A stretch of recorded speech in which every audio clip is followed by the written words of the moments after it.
Well, thank you, everybody, for the privilege of your time, the opportunity to express a point of view, sign an executive order, and take some questions. I think it's self-evident to anybody who's been paying any attention about the state of California that we've been suffering and struggling through simultaneous crises. And as a consequence, we've been challenged as a state in ways that, frankly, we haven't been in quite some time. Of all the simultaneous crises that we face as a state, and I would argue as a nation, and for that matter, from a global perspective, none is more impactful, none is more forceful than the issue of the climate crisis. And that's exactly what we're advancing here today, is a strategy to address that crisis head on, to be as bold as the problem is big, to recognize and reconcile the fact that we have agency, that we can shape this debate, we can shape our future, that we're not just victims of fate. And I make that point to make this point. A lot of us are anxious. A lot of us are feeling deep stress and anxiety about our future. I heard a pundit the other day describe California in the last month as a nature hike through the book of Revelations. And that's self-evident to anyone living out here that is struggling with the heat as we're heating up, struggling with air quality as we're choking up, and struggling with the reality of some 3.7 million acres of forested land in this state that has burnt up. We are experiencing unprecedented weather. August, the hottest recorded month in California history, one of the hottest recorded temperatures in the history of our planet. Just a few weeks back down in Death Valley, 130 degrees. Reference now not just heat in the state, but now reference of a heat dome throughout the western United States, impacting our energy, impacting our capacity to deliver the people of this state. And so as a consequence, we have to deliver more than platitudes. We have to deliver more than proposals and promises well into the future. We've got to deliver in the application of our ideals. We've set ambitious goals in the state of California. I don't know any other state in this country that's been more forceful and forthright in establishing and anchoring a consciousness around climate change, a willingness to begin the process, the hard work of decarbonizing, detoxifying our economy. But goals are nothing more than dreams with deadlines. We have an obligation to implement those goals, to apply policy to accelerate our ideals and to advance our cause. Some would refer to this nothing more than being in the how business. How do you actually achieve substantial reduction in greenhouse gas emissions? How do you significantly reduce emissions in sectors of the economy that have stubbornly grown and not decreased? And today we are advancing just that, particularly in the area of transportation. The transportation sector in the state of California represents over 50% of all of the emissions, 41% directly related to vehicles, 11% related to the production of petroleum fuels. As a consequence, when we are looking to achieve our audacious goals to get to 100% carbon-free economy by 2045, we can't get there unless we accelerate our efforts in the transportation sector, unless we recognize and reconcile the fact that transportation sector, we have seen an actual increase, modest though it may be, an increase in total emissions while we've seen a decrease in other sectors. We can't continue down this path if we're going to achieve our audacious goals. And as a consequence, today, we are marking a new course. We are setting a new marker. We're advancing the cause with the support of the California Air Resources Board to once again lead not only this nation, but in many respects lead the world in terms of establishing a framework where we can accelerate innovation, we can accelerate adaptation and adoption, and we can in turn grow the economic pie here in the state of California, bringing more and more Californians along. And we'll do that by setting forth a goal, firm goal, that by 2035, in the next 15 years, we will eliminate in the state of California the sales of internal combustion engines. We will move forward to green and decarbonize our vehicle fleet. here in the state of California. As a consequence, substantially reducing greenhouse gas emissions as well as oxide nitrogen, meaning NOx emissions here in the state of California. In so doing, we'll improve air quality as well as improve the economic climate here in the state of California. Let me make the case. Currently today, the state has 34 manufacturers of electric vehicles. No state in America comes close. This state represents just shy of 50% of all the electric vehicle purchases in the United States of America. We have, by one estimate, close to 750,000 electric vehicles in the state of California, 726,000 at last count. No state comes close. Our second largest export, in the state of California, are electric vehicles. Those 34 manufacturers represent those publicly traded manufacturers represent close to $500 billion of market capitalization, some $500 billion.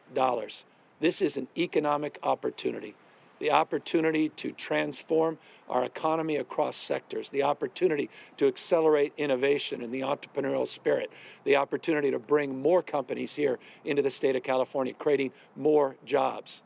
When we talk about creating more jobs, let's just set forth some facts that are in evidence here in the state of California. Currently, today, green-collar jobs, green tech jobs, green jobs broadly defined, represent a five-fold increase over total number of jobs currently, those employed in the fossil fuel industry, meaning 5 to 1. Green jobs outpace fossil fuel jobs here in the state of California already today. The opportunity is limitless for the state of California to compete, not only nationally, but to compete globally. This is the next big global industry, and California wants to dominate it, and that's in detoxifying and decarbonizing our transportation fleets. And so today, California is making a big, bold move in that direction through an executive order that I will sign in a moment, the codification of that effort. The California Air Resources Board, you'll hear from Mary Nichols, the chair of the California Air Resources Board, on her efforts to date and her desire to move forward with the spirit and the letter of this executive order. I want to thank, in particular, a number of manufacturers, automobile manufacturers, that get it and are starting to get it done, led by Bill Ford and Ford. They have been a leader in this space. They're not a laggard, and they're not willing to just suffer the fate of a future of dirtier air, dirtier water, and more climate disruption. They want to lead, and they are leading with innovation and an entrepreneurial mindset that's leading to more customer choice, that's leading to new technological advancements, and allow them to be on the vanguard of leadership, not just in the United States as a manufacturer, but around the rest of the world. Because one thing we know, the trends are in the direction of zero-emission vehicles. The trends are in the direction globally in zero-emission vehicles. No less than 15 countries, from China and India and Israel and Germany, the United Kingdom, have already established benchmark goals in terms of zero-emission vehicle fleets. If you're an American manufacturer, how can you compete globally unless you're in that business, unless you're pushing the boundaries of innovation, unless you're encouraging that same mindset that we are trying to advance here in the state of California? We believe what we're doing here today will substantially enhance and advance the economic competitiveness of American manufacturers, American automobile manufacturers. Bill Ford gets it. Partners that he was able to bring along, Volvo and BMW, and those, Honda and others, they get it. There are some automobile manufacturers that don't, and they're pushing back against California's leadership, have been in the past, and they're on the wrong side of history. And they'll have to recover economically, not just recover in terms of being able to look their kids and their grandkids in the eye and said that they did the right thing, because at the moment, they haven't. And so I just want to acknowledge excellence. I want to acknowledge leaders, and I want to acknowledge those automobile manufacturers that have aligned to California's high vehicle emission standards, to our tailpipe standards, and that are pushing the boundaries of innovation and are helping us collectively support the goals that not only we're trying to advance here today, but more broadly that we've been advancing for decades here in the state of California. Don't forget, it was in 1967 that the state of California led the nation in tailpipe emission standards. It was in 1970, working with Republican President Richard Nixon, that the Clean Air Act was advanced. Republicans, not just Democrats, have led in this space historically. This has not been a partisan issue. Unfortunately, it's become a partisan issue. We have people that are in denial about science, denial about facts. In California, we want to lead with science. We want to address the issue of the facts that are easily observed, the evidence that is abundant as it relates to the hots getting hotter, the dries getting drier, the atmospheric rivers where the wets are getting wetter. We recognize something big has happened globally as it relates to climate change. And we want to take responsibility for leading. We are profoundly impacted by this reality, but we also recognize, as the world's 5th largest economy, as the largest economy in the United States of America, as a global leader in innovation and technology, that we have the tools, we have the capacity not only to lead, but to punch above our weight and to enliven people all across this country and around the rest of the globe to follow and to be partners in this collective cause. We saw that with the Clean Car Promise. We saw that with the U.S. Climate Alliance, some 24 governors, bipartisan alliance of governors representing 55% of the population of the United States of America, locking arms in terms of our collective efforts to decarbonize our economy. We have the power and we have the privilege of leaders like Mary Nichols that have led and demonstrated the capacity to deliver on what we promote, to deliver on what we promise in a way that grows our economic output, that creates opportunities for people who've been locked out of the old 19th century mindset and the old fossil fuel economy. If you want to reduce asthma, if you want to mitigate the rise of sea level, if you want to mitigate the loss of ice sheets around the globe, then this is a policy for other states to follow, for other states and nations to emulate. If you care about your kids and your grandkids, if you care about disadvantaged communities, you care about seniors, you care about rural communities, you care about inner city communities that have been underserved by our fossil fuel economy, then you care about the core construct that we're advancing here in this executive order. And so I'm very proud to have the privilege of growing up in this great state, the Golden State. We believe the future happens here first. We are in every way, shape, or form, we believe, America's coming attraction, not just in terms of the impacts of climate change, but our resolve to address the impacts of climate change and lead in addressing these issues in a more sustainable way, in a more regenerative mindset, which is foundational to the fate and future of not just the people in this state, but our nation and the planet. And so I couldn't be more proud today to be able to sign this executive order moving forward by not denying people the ability to keep their cars after 15 years. You can still keep your internal combustion engine car. You can still have a market for used cars. You can still trade and transfer those cars. We're not taking anything away. We're providing an abundance of new choices and new technology, being agnostic about how we get to zero emissions, but being committed to getting to zero emissions by 2035. Final 2 points. I want to applaud California Air Resources Board just recently. And this deserves enormous amount of attention, and I want to highlight it yet again.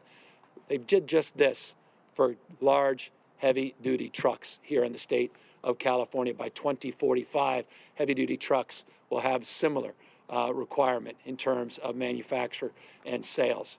It was interesting, wasn't it, that just yesterday, weeks after California led in that space, Walmart came out and said, you are going to best California, and we are going to produce only zero-emission truck fleet by 2040.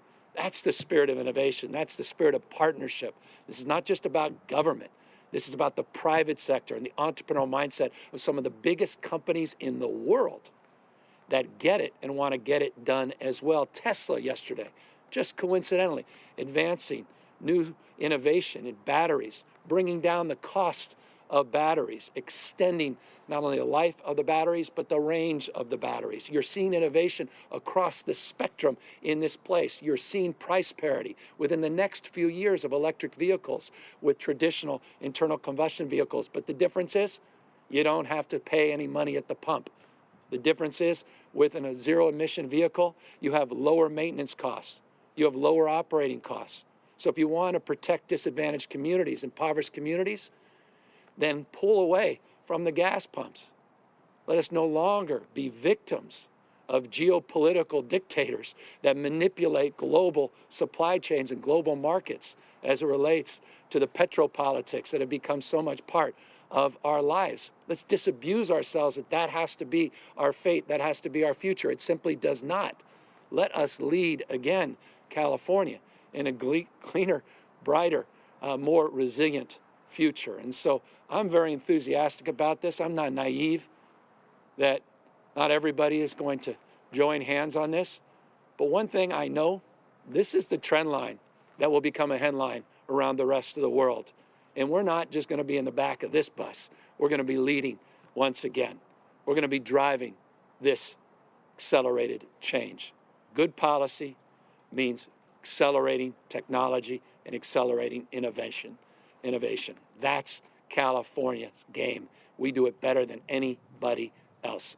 And so I want to just thank not only Mary, who's going to speak here in just a moment, but I want to thank our large team of environmental leaders, not just environmental stewards, led by Jared Bloomfeld, EPA here in the state of California, Wade Crowfoot, leading a resource agency, David Hochschild at California Energy Commission, representatives of the Public Utilities Commission, and our own co-chair of our Economic and Workforce Task Force, and that's Tom Steyer, an international leader on climate change and someone that's taken on some of the dirty fossil fuel interests head on and won, proving that we can win, proving we can get this done. And so thank them and my entire executive team, my chief of staff, Ann O'Leary, Ana Montesantos, and others that helped organize the core principles that we're setting forth in this executive order. Final point, we also recognize that it's not just about demand, though demand is foundational. We also have to look at supply. And none of us are naive in the state of California as a fossil fuel production state that we need to focus on a just transition to make sure those that are impacted by this transition are included in the new economic opportunities. And so we are in that process. That process is underway. 2 very significant studies are coming out. First draft, November 1st, in terms of advancing and accelerating that just transition. We have rulemaking with our regulatory agency, CalGEM, that's taking shape by the end of this calendar year as it relates to health and safety standards, buffer zones, as it relates to production and the health impacts these production facilities have on communities that are vulnerable. And we have a commitment to phase out fracking here in the state of California. Pursuant to this executive order, we will be directing and working very specifically on a legislative strategy to begin the phase out formally of fracking here in the state. And that is a commitment, a firm commitment from this administration, codified in this executive order that will be advanced January in the new legislative session to advance that cause as well. So all those studies will be done in the next number of weeks and months. Requirements in this executive order to take those studies and actualize them, make them real by July 1st of next year, a legislative agenda to compel some fundamental change to provide more flexibility and more authority for the executive branch to actually deliver on a lot of these fronts, and the work of the California Air Resources Board to continue their leadership at a global level. So with that, a global leader, one of the best and certainly the brightest environmental leader in arguably one of the best and brightest in our nation's history. I know that may sound hyperbolic. It may sound almost patronizing when I'm standing next to her, Mary Nichols, because, you know, people tend to be flowery in their introductions. But I'm saying this soberly with a deep realization of the facts and Mary's about to move into retirement. But I cannot express how proud I am that she's standing here by our side, 40 million Californians' side, at this pivotal moment in our nation and our world's history to once again lead in terms of advancing a cause that should unite all of us as Americans with the spirit of the moment of leadership that is fundamental in terms of shaping the future that we all want. And so with that, Chair of the California Air Resources Board, Mary Nichols.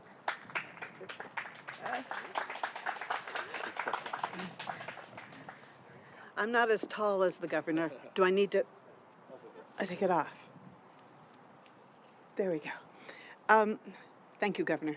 And I am proud to be here today on behalf of all of the people who worked to put this executive order together.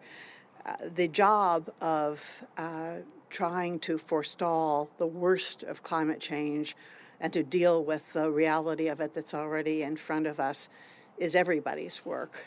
State government, for sure, all of the agencies, cities, nonprofit groups, everybody, businesses, wherever they are, people are facing the reality of what climate change is doing to us, the added burden that it puts on people who are exposed to the COVID virus.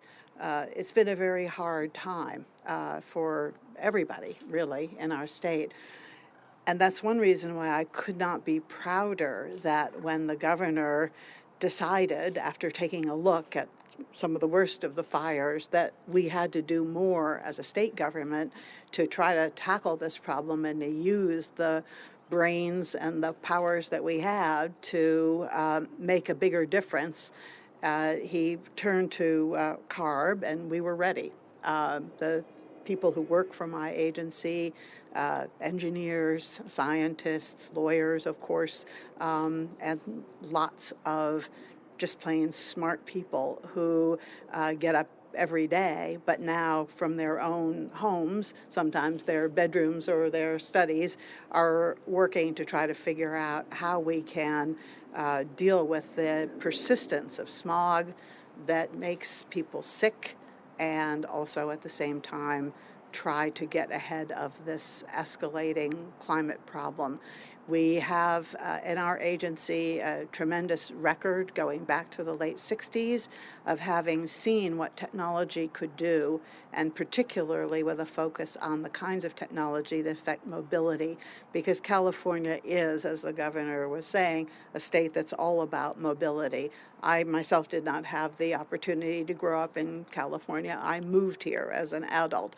My kids are native Californians, so they can take it for granted, but I can never forget what an amazing revelation it was to come to this place and to be able to live in a climate which means weather, but it means more than that, because it's a social and economic climate of innovation and openness.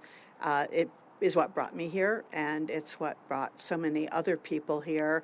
And so we know we have an obligation to keep on working to clean up the air and to make it as clean as it can be, and to be ahead of the curve when it comes to technologies, knowing where industry can go, where we can help them to go, maybe sometimes with a push, but always by setting a standard that's based on technology and science that then the private sector and the consumers can step up and embrace. So that's what we're doing here with an executive order that will transform the California transportation picture completely. In 15 years, it will have dramatically reduced the emissions from this industry, and it brought in a whole new generation of cleaner, more efficient vehicles that are exactly the kind of vehicles that people around the world want. And we get to be at the head of the line of places that will be getting them, because we've had the vision, the leadership of our governor, and the opportunity, because of our state's in spite of everything, our ability and willingness to step up and take bold action. So I really want to thank the governor for having given us the direction to help us to implement this executive order. And I just could not be prouder personally of my agency and the people that I work with for being ready when the call came to step forward with some language and some ideas which we believe are going to actually make this work. So thank you very much, sir, and I'll let you get on with signing it. Thank you. Thank you, Mary. And, so look, if I can just sum this up, I recognize, I think a lot of us do, that there's a little bit of goal fatigue as it relates to climate policy. And we were hesitant to establish even more goals. We are now committing ourselves to implementing those goals.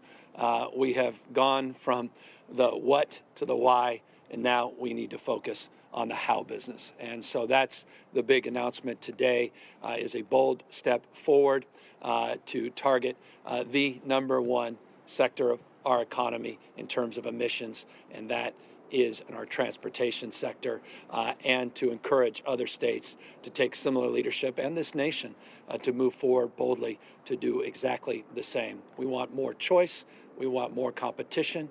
We want more innovation. We want more economic growth. We want more inclusion in terms of those policies. We want cleaner air, cleaner water. We want to reduce healthcare costs, and we want to increase our manufacturing base and our exports. That's what we believe we are significantly advancing here today. With that, though, we advance nothing if we don't, Mary, advance to the cause that brought us here, and that's signing this executive order. I'm just a little worried. I want it signed. All this means nothing unless we sign it. So why don't we go back there? And we're gonna pick the Ford only because we're appreciating Bill Ford's leadership.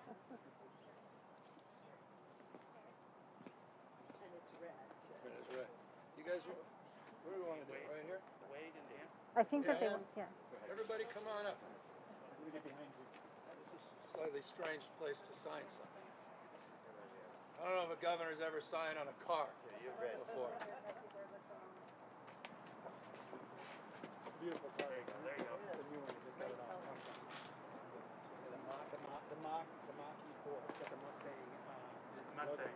Yeah. Sorry, all right. All right. I don't know. Everyone gets. All right. Let's do it. Yeah.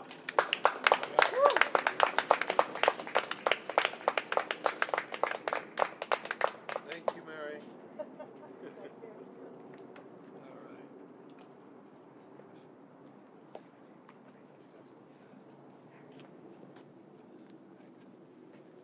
All right, with that, happy to take any questions. Where are we? Oh, there we are. Thank you, Governor. I'm Dustin Gardner from the San Francisco Chronicle, and I'll be asking questions on behalf of the press corps. Several people have asked about your conversations with automakers. Manufacturers have long been concerned about the prospect of having to make one car for California and another car for the rest of the country. What sort of reaction do you anticipate from them? Well, we have 6 car companies, some of the largest manufacturers in the world that happen to be American automobile manufacturers, that have voluntarily agreed to join California in our efforts to maintain the Obama-era vehicle emissions and tailpipe emissions standards, regardless of the efforts by the Trump administration to roll them back. That says everything you need to know, and that's a direct answer to your question. These companies get it, and they're getting it done by putting billions and billions of dollars of investment in research and development because they recognize the trend lines around the rest of the world. They recognize that they're not going to be able to compete on a global scale unless they're creating cars that people want and countries are demanding. And so that's why we believe this only advances that cause, creates clarity, creates some certainty.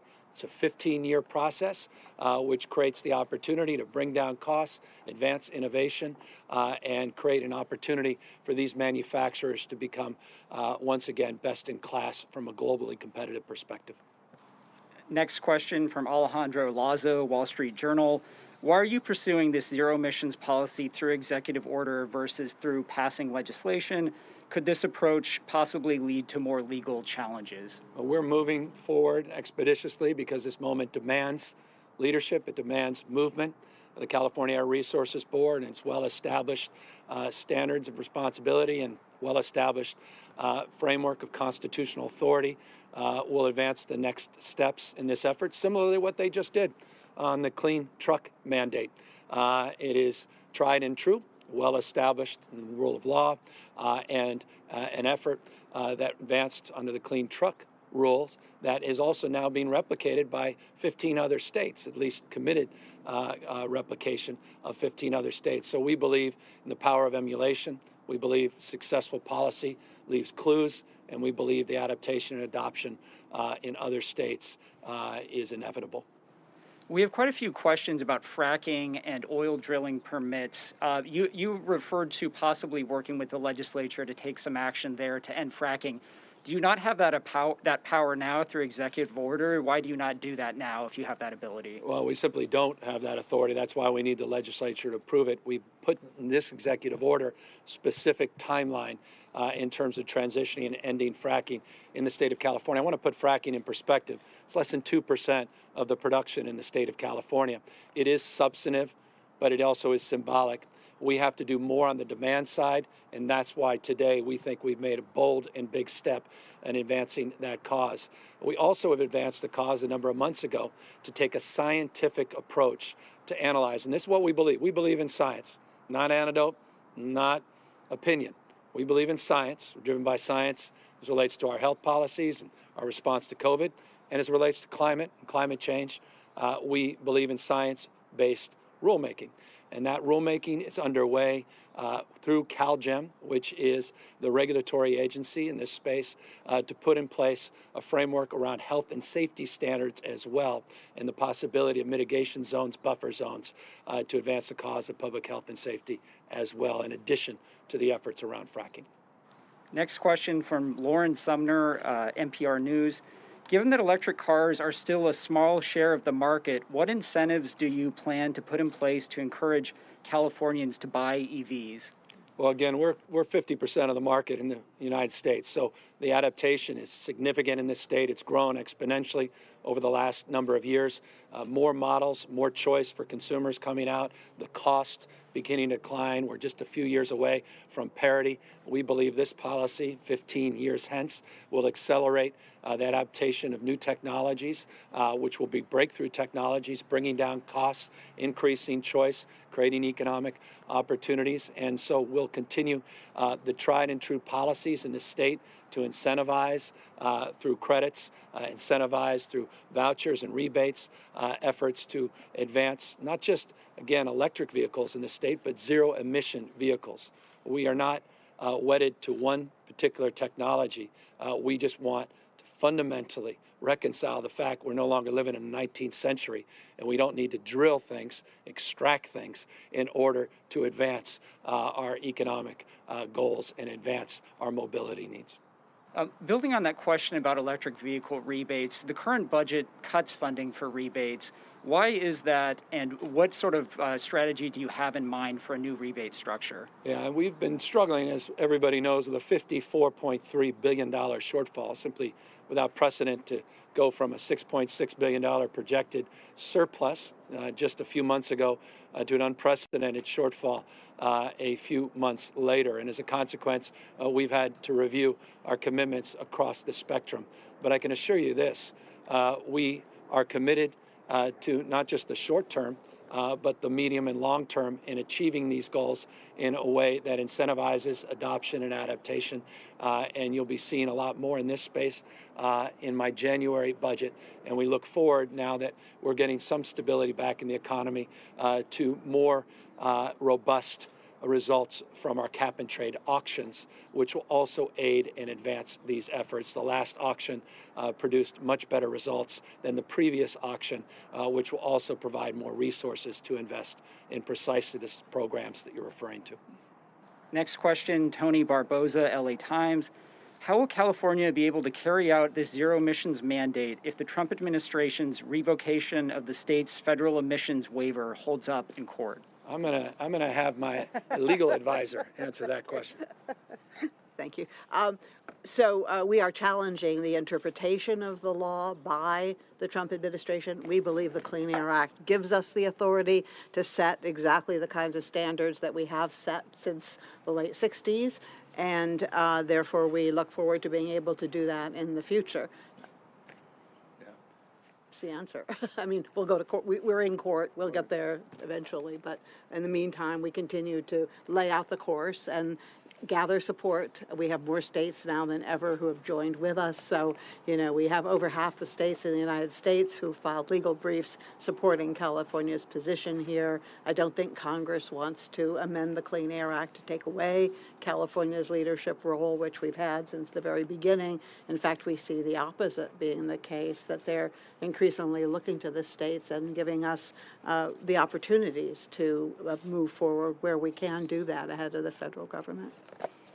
And I think it's very telling that these 6 automobile manufacturers have joined that cause.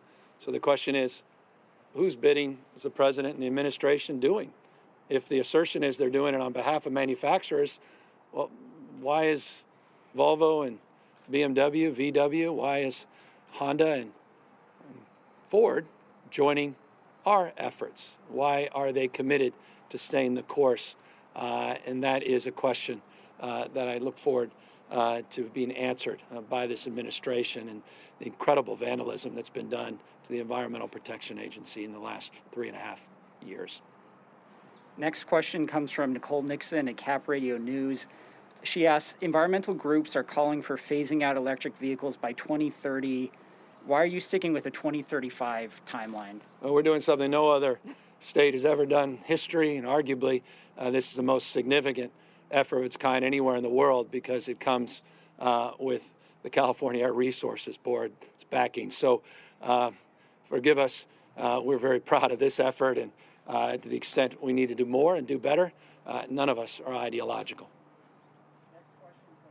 Wilson at the Desert Sun.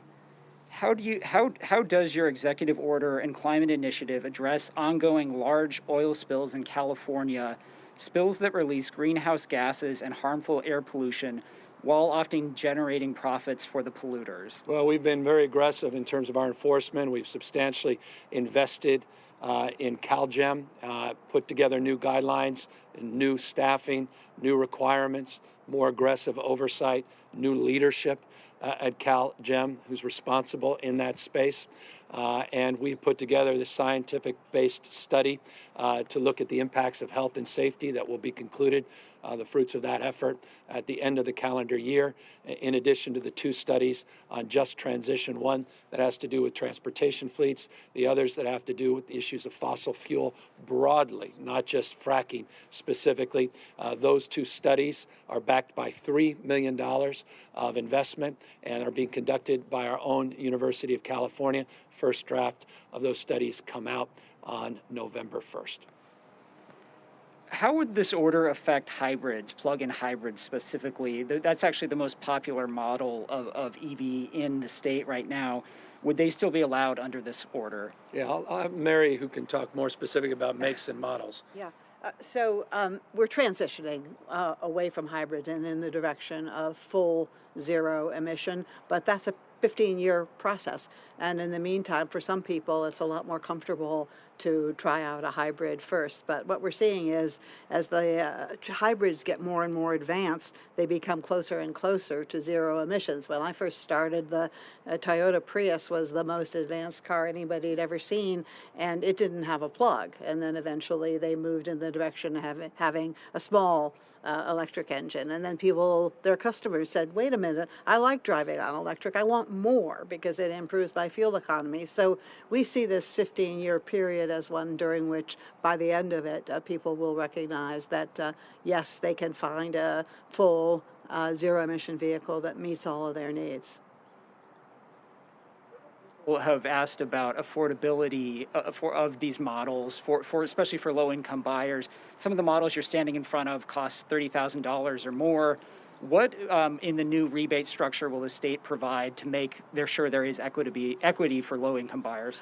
Well, I think you heard earlier that there was an announcement yesterday from Tesla about things that they're doing to bring the cost of batteries down. The main element in the cost of an electric vehicle is the battery cost. Batteries have been getting both a lot more capable in terms of their range, mileage range, and also more capable of doing it with a smaller volume and a lower cost. Now, that was just one manufacturer, but there's an arms race going on here. It's an electric race to get to cheaper and more effective batteries, and it's one that manufacturers around the world are competing in, because that's the prize, is the zero emission vehicle that's affordable by everybody. And you're going to be seeing announcements. I think there was one actually occurred this morning on the part of Volkswagen, which a couple of years ago we were citing for violations of emission standards with their diesel engines. They've already announced their plans to become a fully electric company, only making electric vehicles. And today they unveiled a new model, which is the first compact SUV that's fully electric.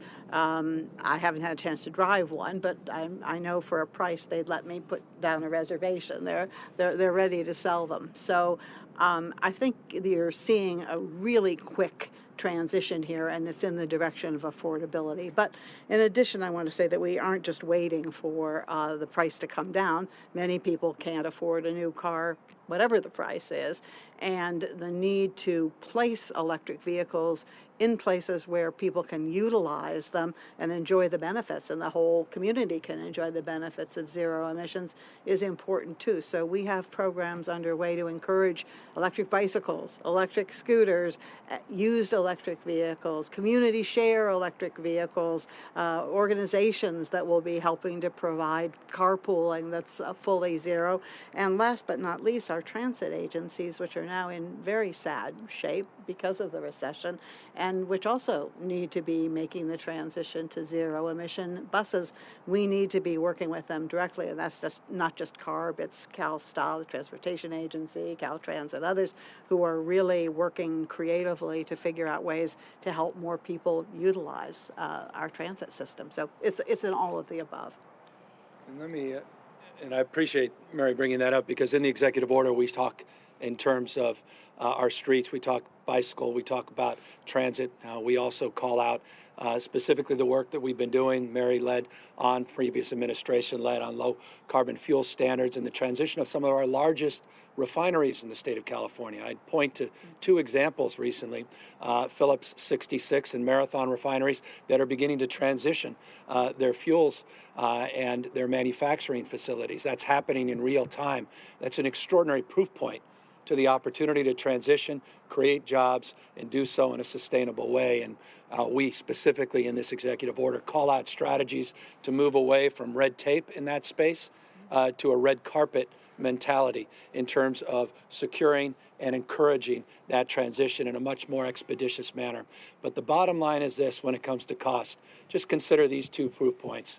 Just in the last decade, the cost of wind has dropped in half, and the cost of solar just in the last decade has dropped 85%. The cost question is dissipating significantly. That gap is beginning to go away. And just in the next few years, you will see price parity in this space with these new cars. And again, our mandate is 15 years hence. And I think the issue of cost will substantially be, and may I say this intentionally, in our rear view mirror. Last question here, and again, this is from Janet Wilson at the Desert Sun. She asked about steam fracking. Your order addresses hydraulic fracking. Steam fracking is also shown to be a dangerous technique to workers and wildlife. Why does your executive order not address this extraction technique? Well, we put a moratorium on cyclic steam fracking a number of months ago. We have strategies in place that are being advanced specifically by CalJam on the regulatory side.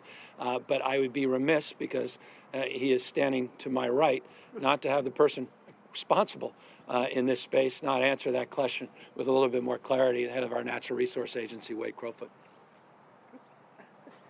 Thanks, Governor. Well, the governor's absolutely right. He has made it clear that there is a zero tolerance policy for these inland oil spills that are also called surface expressions. CalGEM is implementing right now a strengthened rule to ensure these surface expressions don't happen. That passed in April and is being implemented. Likewise, the governor mentioned that we have placed a moratorium on that high-pressure cyclic steam practice that we believe led to the surface expression in Kern County that gained a lot of attention in recent months.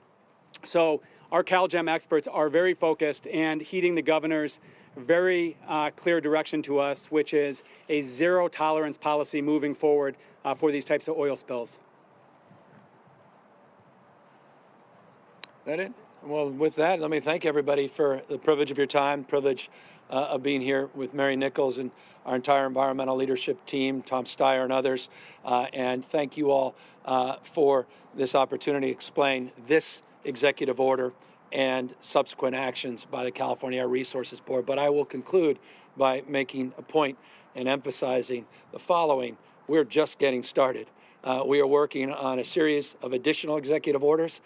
We are committed more broadly on the whole spectrum of climate change, to look at energy efficiency, to look at biodiversity, which is an area that often is undervalued and under-focused, and looking at other areas to strengthen our bonds in terms of our commitment and our resolve to advance our low-carbon green growth goals, to radically change the way we produce and consume energy here in the state of California. Last words, I think it was Plato who said, if there's any hope for the future, those with lanterns will pass them on to others. And I just want to express appreciation. I referenced Ronald Reagan, 1967, and the work that was done in partnership with a Republican president by the name of Richard Nixon. George H.W. Bush, advancing cap and trade to deal with acid rain. Republican governor by the name of Arnold Schwarzenegger, putting into effect the largest cap and trade program, the only fully functioning cap and trade program in the United States of America. Governor Davis, that actually advanced a lot of environmental goals that often is overlooked. And of course, Governor Jerry Brown, who really set the bar, and not only leadership here within the state and across the United States, but globally. That MOU under 220 jurisdictions representing 43% of the global economy, signed the equivalent of the Paris Accord, doubling down on their commitment and our commitment to fill the void of national leadership as it relates to climate change. And as a governor of a state whose population is larger than 163 nations of the 196 that signed those Paris Accords, I say amen and thank you to Governor Brown's leadership. Look forward to doing a lot more and sharing those efforts with you in the near term. Thank you all very, very much.